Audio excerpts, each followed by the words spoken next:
عید کے دن جو 312 وظیفہ کرتے ہیں تو اس حوالے سے بتا دیجیے کہ فجر کی نماز کے بعد عید سے پہلے وہ پڑھ سکتے ہیں؟ جزاک اللہ خیرہ۔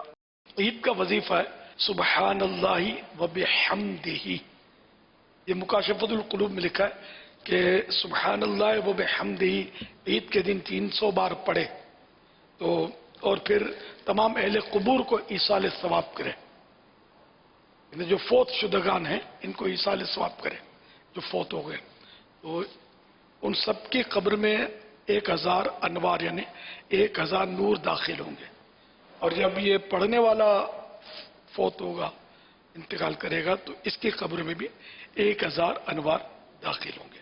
تو یہ عید کے دن پڑھنا ہے۔ تو عید کا دن صبح صادق سے لے کر غروب آفتاب تک، سورج ڈوبنے تک یہ دن رہتا ہے۔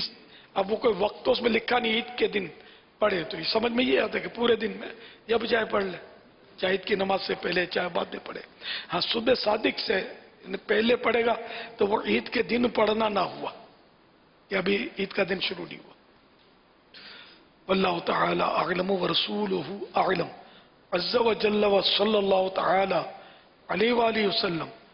صلو علی الحبیب صلی اللہ علی محمد۔